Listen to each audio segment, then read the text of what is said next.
Sergio Aguayo, Denis Dresser y Lorenzo Meyer en Aristegui en Vivo. Mesa Política.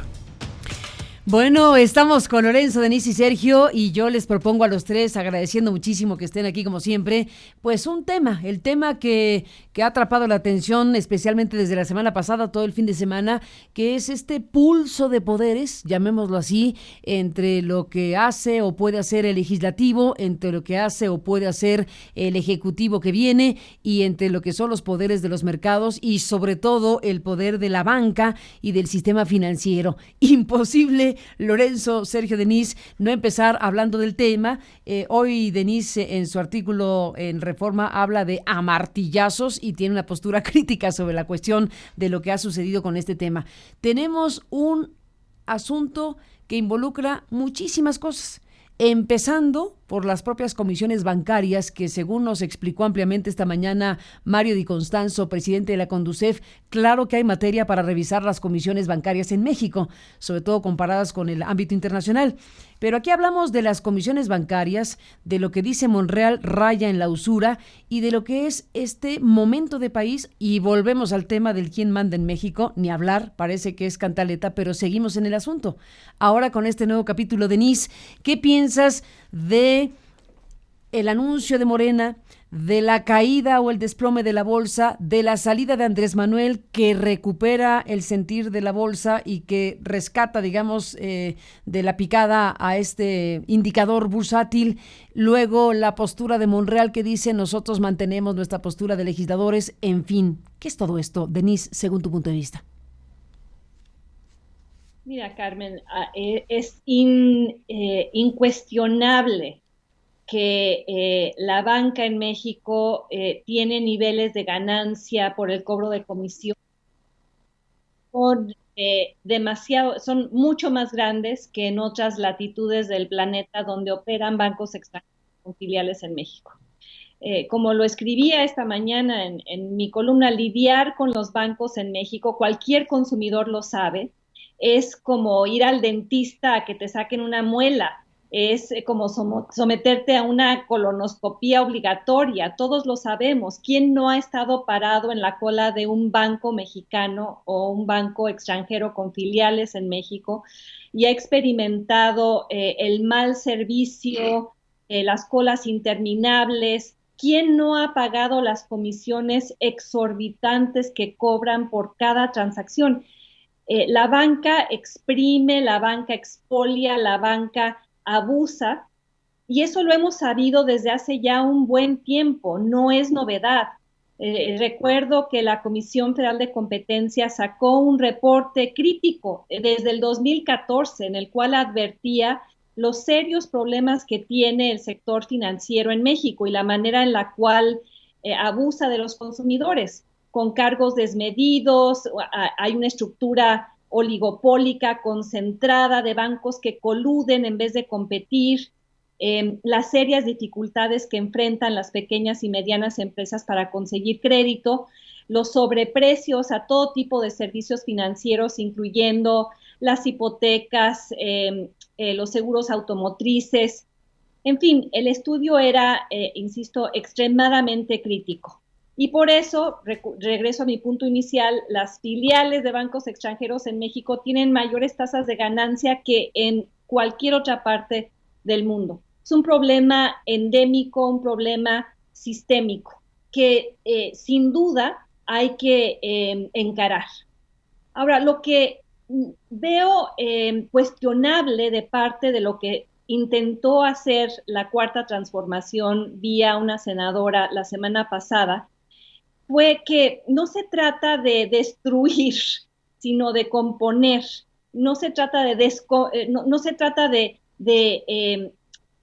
incendiar la pradera, sino de apagar los múltiples fuegos que dejó el peñanietismo y que han dejado 30 años de muy mala regulación de los bancos, en los que el principio que ha operado, por cierto, no es el del neoliberalismo rapaz, sino el de la inexistencia de mercados funcionales. Aquí no es un tema de la mano invisible, como dijo la senadora que presentó la iniciativa en la tribuna, es un tema de colusión. Es un tema, de hecho, de falta de competencia, no de excesos del mercado. Y creo que lo que hubiera sido deseable es que se presentara una iniciativa en otros términos. No creo que la mejor manera de encarar este problema sea a través de una iniciativa bombástica, confrontacional, vía el Poder Legislativo, sino quizá a través de medidas regulatorias. Y lo que argumenté en el artículo es que la cuarta transformación se siente martillo y ve todo como clavo.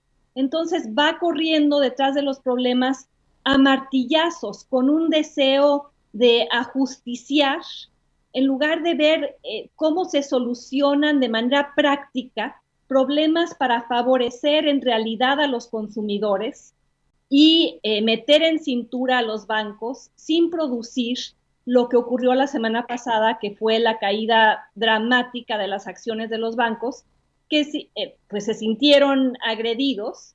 Hay que controlar a los bancos, hay que contener la voracidad de los bancos, hay que regular mejor a los bancos. No estoy segura de que la forma en la que lo hicieron, que además provocó pues tal frenesí que se vio obligado Andrés Manuel López Obrador a intervenir, a dar marcha atrás, y ahora ya estamos en la segunda etapa de este sainete en el cual los senadores de Morena dicen que van a insistir, y yo creo que eso es más bien una jugada política para dar la impresión de que en realidad el Senado no está sometido a las indicaciones de Andrés Manuel López Obrador, cuando al final del día creo que esa es la realidad. Creo que no va a haber una iniciativa que se apruebe en las próximas semanas en torno a este tema. Y creo que lo que ha ocurrido resalta un problema más profundo, que es la relación de las izquierdas con los mercados en general y con el capitalismo. Y citaba yo en mi texto un famoso artículo de Adam Przeworski, es un politólogo famoso, quien decía: las izquierdas, para gobernar exitosamente, necesitan aprender a coexistir con el capitalismo y a temperarlo. Necesitan domesticar, sí, a esas minorías extractivas y no guillotinarlas. Necesitan promover la regulación sin ahuyentar a la inversión, porque hay un hecho ineludible: el gobierno mexicano va a necesitar a los inversionistas, va a necesitar a la banca, va a necesitar recursos con los que no cuenta para sus ambiciosos proyectos de infraestructura. Y eso no se va a lograr si hay un pleito constante.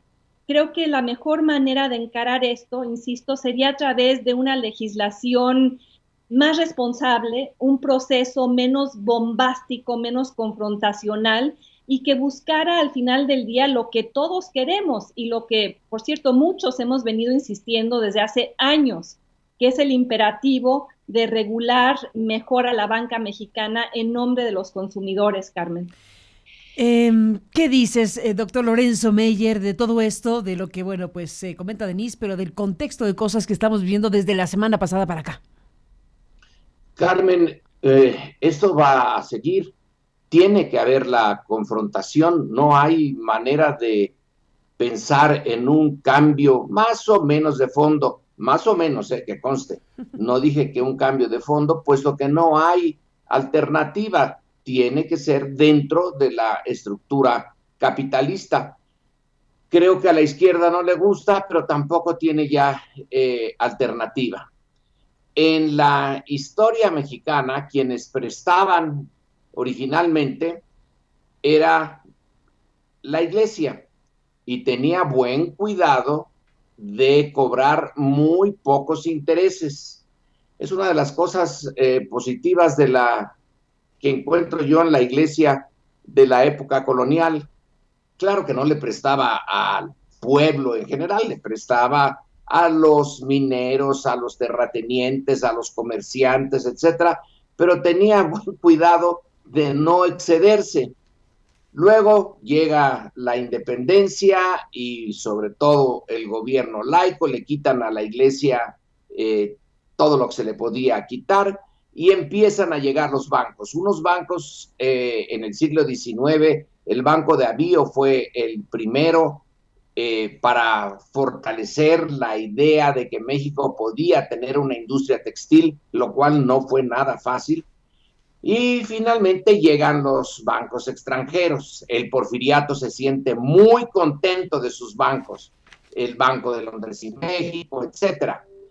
Pero la revolución los pone contra la pared y entonces unos se van y otros se mexicanizan.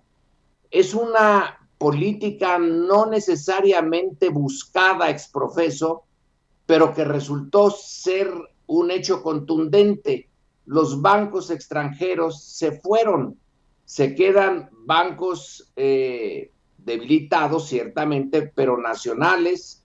El Banco de México nace con ciertos tropiezos como Banco Central, y en los años en que floreció la economía protegida, bueno, pues son bancos mexicanos.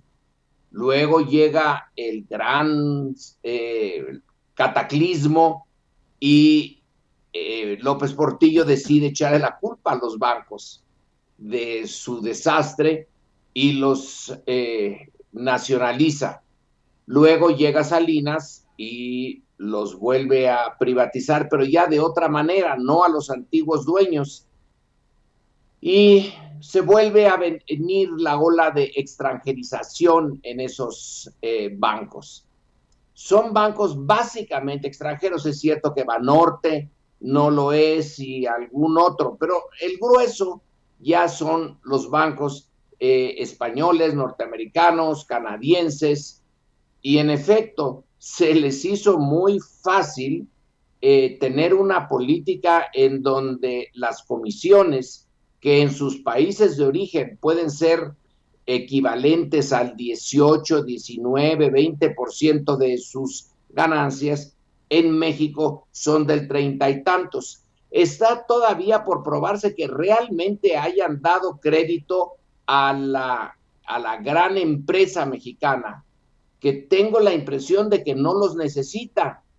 Es otro el tipo de crédito, sobre todo es el crédito al consumo, y ahí es donde se han puesto muy voraces. En fin, este primer acercamiento, el Congreso se muestra contrario a los bancos y viene esta caída de la bolsa. Yo no soy economista, Carmen, yo no sé el que caiga la bolsa porque a los bancos se sienten nerviosos, no sé si al país le causa un gran daño o le causa un daño a los bancos que de cierta manera nos están causando un daño cotidiano a nosotros. Dice Denise, tienen servicios malos, tienen servicios pésimos. Encontrarle la hebra a esta madeja de los bancos cuando uno necesita de algo y les llama por teléfono y que ponen un ejecutivo que lo deja uno esperando a veces media hora o más. No es fácil encontrar el servicio bien hecho, y pareciera que tampoco les importa gran cosa, porque en efecto, ¿a dónde va uno? En lo personal, he cambiado de un banco a otro y mira, sigue siendo igual de pésimo todo. Luego te meten unos seguros que a fuerza te los ponen allí para darte otros servicios. No hay una regulación, como en muchas otras cosas, tienen cooptados a los reguladores. Y bueno, este primer encontronazo espero que no sea el final del esfuerzo. Tiene que venir el esfuerzo por hacer que por lo menos se comporten como en el resto del mundo, porque los chistes que salieron hace tiempo, que ahora han disminuido, pero en fin, los bancos españoles vienen a la segunda conquista de México. Esto es como su colonia, por no tener bancos realmente mexicanos, porque dejaron que se fueran, que se los llevaran el viento a los bancos que sí eran mexicanos, que tampoco eran unos santos, Espinosa Iglesias, etcétera, pero que conocían su negocio, a estos que vienen desde otras dimensiones, con otras preocupaciones, ya no México. México les importa, pues les tienen que importar bastante poco, en la medida en que le puedan sacar jugo, bien, pero no hay un compromiso vital con el país, porque no son del país. Entonces, a mi juicio, espero que vuelva a pensarse, pero no a dejarse de lado, la posibilidad de obligarles a que se comporten, por lo menos como en sus países, que sí está bueno el encaje, pero no tan ancho como lo han hecho aquí. Sergio Aguayo, ¿qué dice Sergio de todo esto? Nuevamente, gracias por estar aquí. Carmen, creo que tengo poco que agregar a las opiniones de Denise y Lorenzo que describen el problema. Hago un ejercicio de comparación a partir de la entrevista del reportaje que presentaron Alejandra Guillén, Mago Torres y Marcela Turati sobre las fosas clandestinas en México.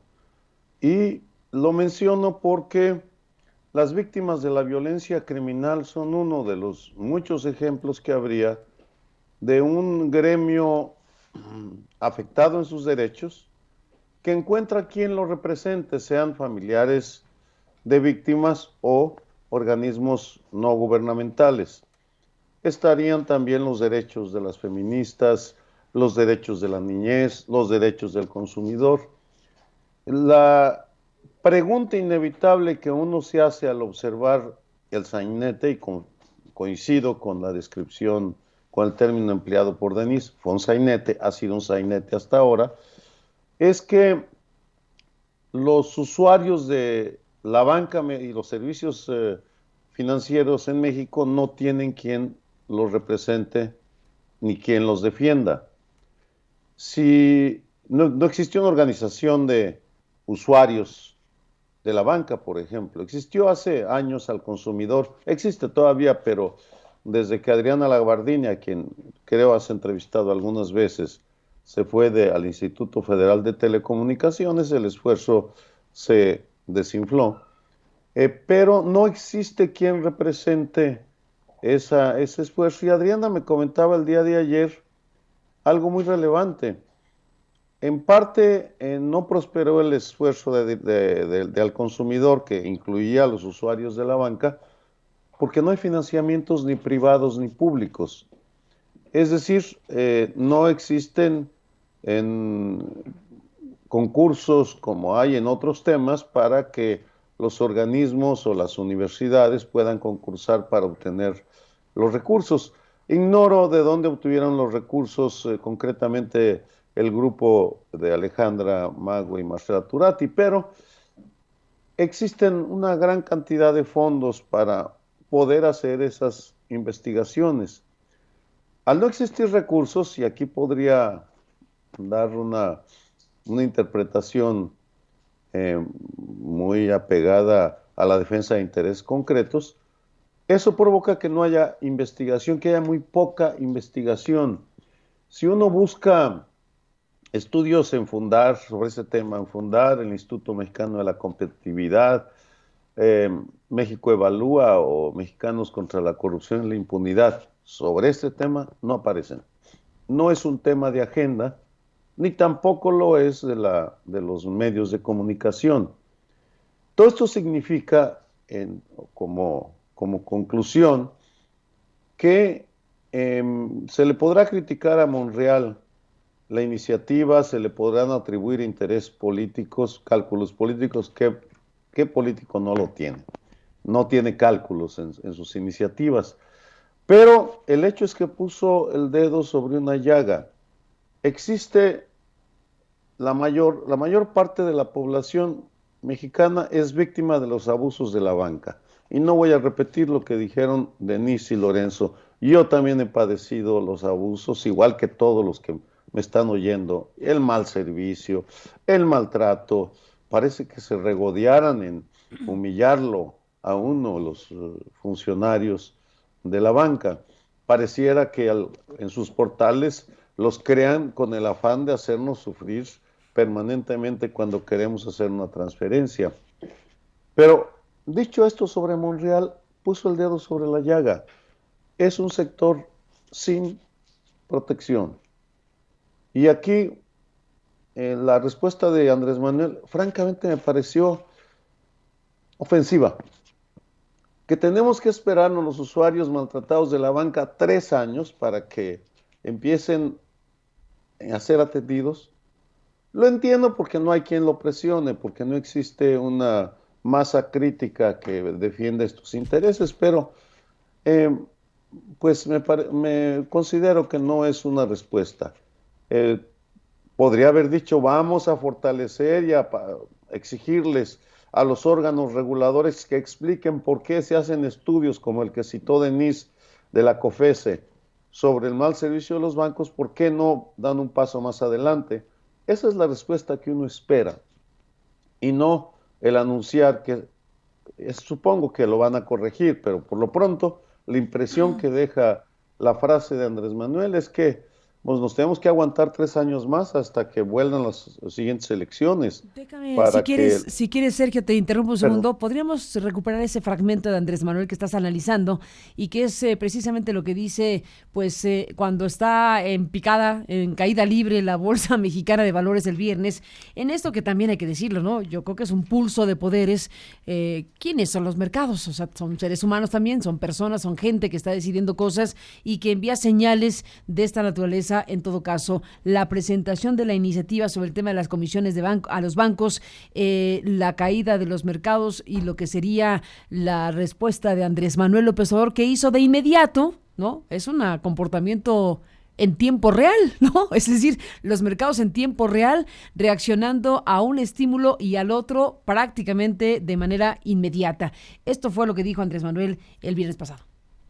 Entonces, somos respetuosos de las iniciativas que presenten los legisladores, pero nuestra política es de no modificar el marco legal con relación al funcionamiento de bancos y de las financieras. Vamos a que inicie el gobierno con cambios muy profundos, porque el principal cambio, y debe de quedar muy claro, es de que se va a acabar con la corrupción. ¿Cuál es mi postura sobre este tema?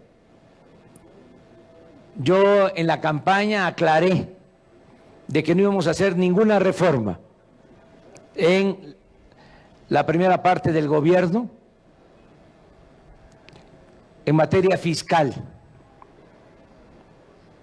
y que no iban a cambiar las reglas de operación en los bancos. Bueno, pues esto es lo que dijo Andrés Manuel. Interesante la postura de Ricardo Monreal, porque ayer todavía subió un tuit, Lorenzo, Denise, Sergio, ayer todavía subió un tuit donde estaba pues plácidamente leyendo un libro que se titula ¿Por qué fracasan los países?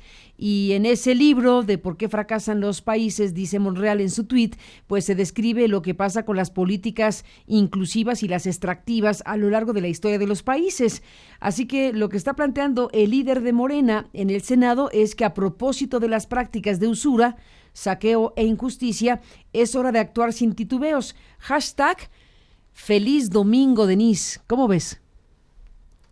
Yo también he leído ese libro de Acemoglu y Robinson, y en él los autores argumentan, de hecho ponen a México como un caso de un país que ha fracasado, que no ha sido un país exitoso por no tener una economía incluyente y por no tener un sistema político incluyente. Pero lo que argumentan es que los países que son exitosos son los que tienen un capitalismo competitivo, de terreno nivelado de juego, innovador, con una regulación muy fuerte.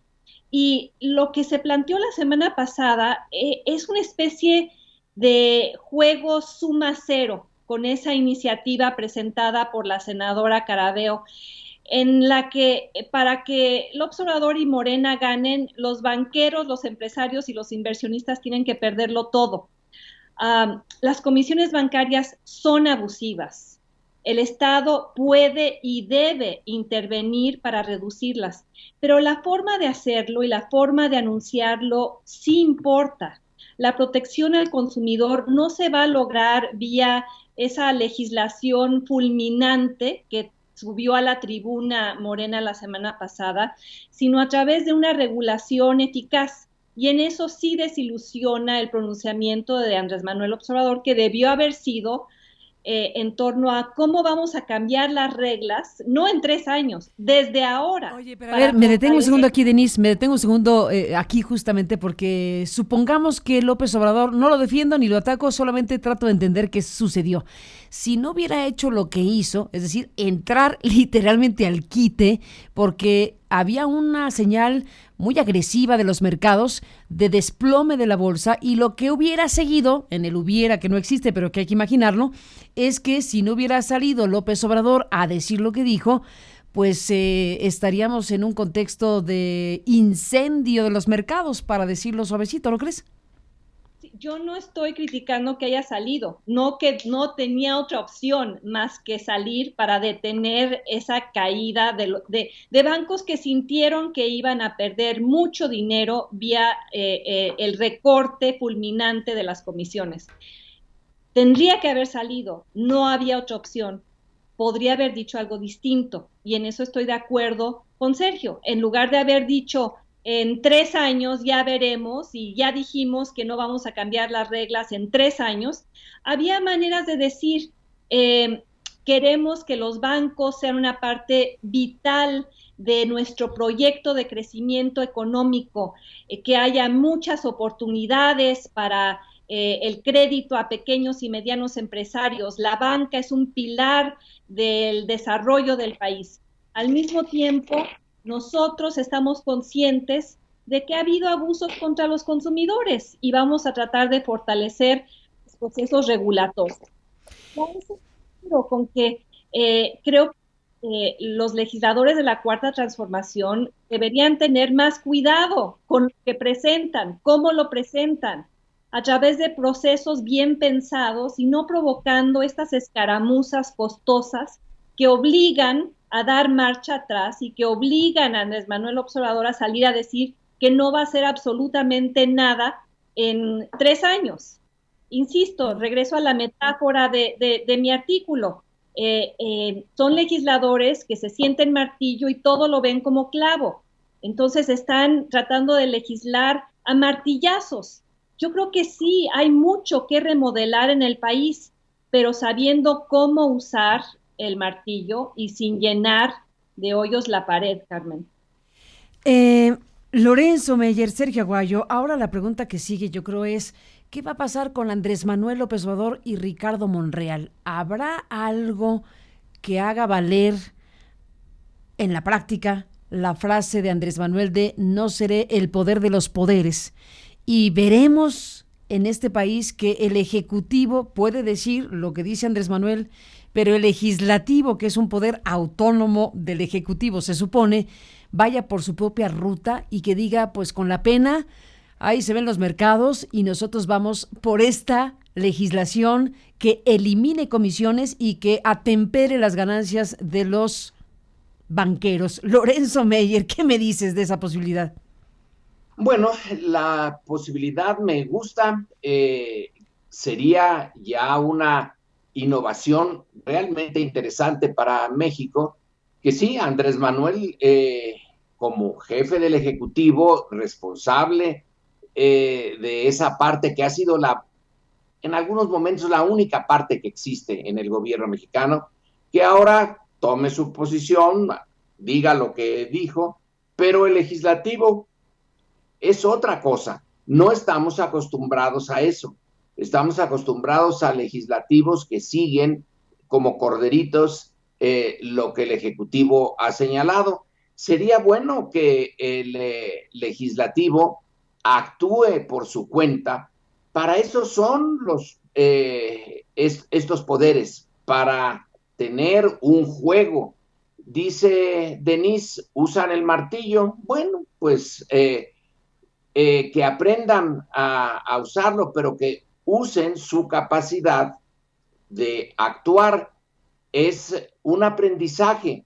Andrés Manuel tiene un montón de problemas encima y como todas las otras transformaciones, en particular la anterior, la tercera, bueno, cuando el general Cárdenas se echó, vaya que se echó problemas, llegó un momento en que otras cosas que eran muy importantes para México, pero realmente importantes, ya no las pudo hacer porque no quería, no podía asumir tal cantidad de temas y de presiones. Por ejemplo, la política sobre las drogas. Tuvo una y la echó abajo inmediatamente. Alguien puede decir, pues, ¿qué no lo pensó? Pues lo ha de haber pensado, pero no supuso que Estados Unidos reaccionara de una manera tan dura y que es el equivalente a la Bolsa Mexicana de Valores. Entonces, ni modo, se echó para atrás. Supongo que esa es la posición de Andrés Manuel. Ya tengo suficiente con el aeropuerto, el petróleo, etcétera. Pero el legislativo, pues, tiene que mostrarnos que, en efecto, es un poder independiente, tendrá errores, podrá tener luego aciertos, pues que vaya por su propio camino y haga la vida política de México más rica y más plural. De eso se trata, del pluralismo, del cual tenemos una deficiencia histórica. Así que por mí, que Monreal lo piense y el legislativo lo repiense, pero que sí muestren su independencia, si no, ¿para qué están ahí? Pues ahí está un gran asunto, sin duda, para seguirse muy de cerca. Denise, Lorenzo, Sergio, a los tres, gracias por estar aquí esta mañana con estos temas. Y bueno, nos despedimos brevísimo. Sergio, querías un comentario final con este tema. Mira, Carmen, más importante es el bienestar de los usuarios de servicios de la banca. Y en ese sentido, pues Monreal y Andrés Manuel bien podrían, Morena en general, podrían exigir a los órganos reguladores que hagan su trabajo. De esa manera no se tendría que salir del marco legal existente y veríamos mejoras rápidas, porque lo otro, el esperarnos 3 años, me parece que es inmoral. Ahí está Sergio Aguayo, el comentario final para cerrar esta mesa. Lorenzo, gracias. Denise, gracias. A los tres, gracias por estar aquí esta mañana.